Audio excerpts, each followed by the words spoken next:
warahmatullahi wabarakatuh.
ومن يضلل فلا هادي له.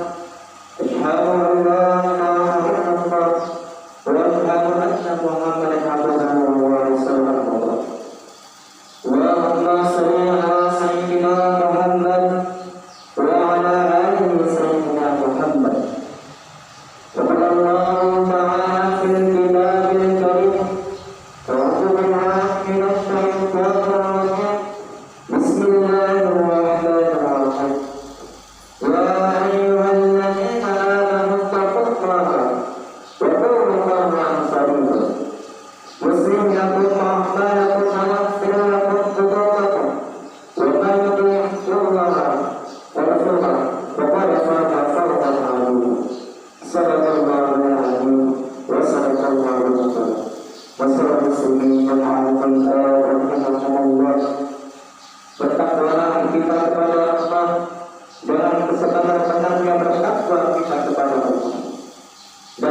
bertakwa kepada Allah, dan ketahuilah bahwasanya Allah Subhanahu wa taala tidak melihat rupa kita, akan tetapi melihat hati dan amal perbuatan kita.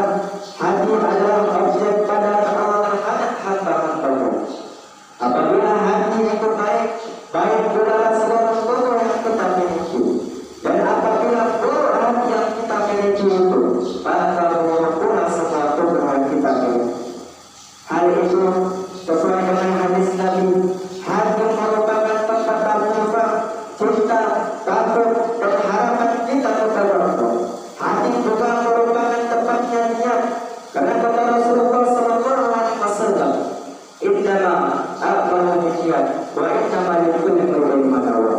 Sesungguhnya nilai suatu perbuatan itu adalah sesuai dengan niatnya yang ia lakukan, dan setiap orang akan mendapatkan ganjaran sesuai dengan yang ia niatkan. Imam Ibnu Al-Qayyim radhiyallahu anhu berkata, sesuatu yang paling mulia pada diri manusia adalah hati. Hati adalah yang mengetahui Allah, yang berusaha menuju dirinya dan mencintai kepada Allah. Hati merupakan tempat iman dan kebaikan. Hati merupakan objek Allah. Kalau rusak hati itu, maka rusaklah semua objek yang dimiliki. Maka menghadapkan kepada Allah, kemudian hati itu segera bangkit terhadap Rabb semesta alam. Allah tidak menyukai keberangkatan mereka yang baik, maka Allah melemahkan keinginan mereka, lalu dikatakan kepada mereka, tinggallah kau bersama orang-orang yang tinggal itu. Rasulullah SAW sering kali bersumpah dengan kata-kata tidak, demi yang membolak-balikkan aku di antara para beliau, ia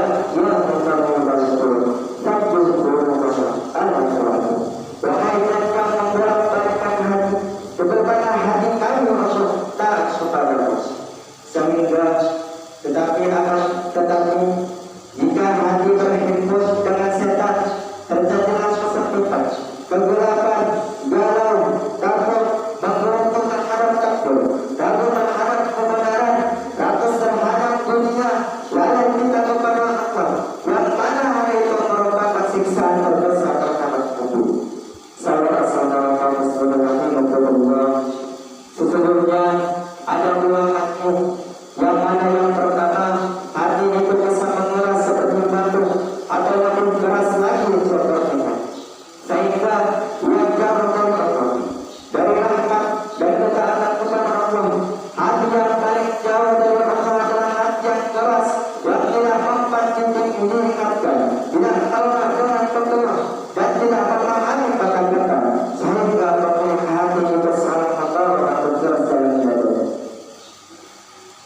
Seperti layaknya orang yang diberi nasihat ketika orang tua guru memberikan nasihat kepada anaknya, memberikan nasihat kepada muridnya.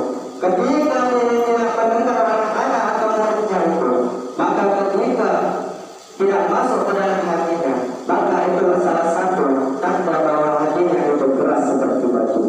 Dan yang kedua, ada pula hati yang lembut, rusuk, dan tunduk kepada penciptanya, memahami dan mendekatkan kepada Allah dengan pada rahmat dan perbuatannya, kasih sayang dan senantiasa mudah kebaikan pada dirinya. Keras dan lembutnya hati disebabkan oleh beberapa hal yang dilakukan oleh seorang hamba. Di antaranya penyebab yang paling besar membuat hati menjadi lembut adalah membaca Al-Quran dan mendengarkannya. Karena Allah berfirman, "Inna fi dzalika la dzikrun liman kana lahu qalbun aw alqa sam'a wa huwa syahid." Sesungguhnya pada yang demikian itu benar-benar terhadap peringatan bagi orang-orang yang mempunyai akal atau yang menggunakan pendengaran, sedang mereka yang menyaksikannya. Quran Surah ayat 34. Dalam ayat-ayat yang mulia menyatakan bahwa Al-Quran adalah penyebab terbesarnya bagi kelembutan hati apabila ia dibacakan dan didengarkan dengan penuh penghayatan, seperti yang difirmankan oleh Allah. Kalau sekiranya kami turunkan Al-Quran ini kepada seluruh dunia, pasti kamu akan melihatnya tunduk dan pecah belah disebabkan ketakutan Allah yang paling jauh. Quran Surah Al-Hajj ayat 51.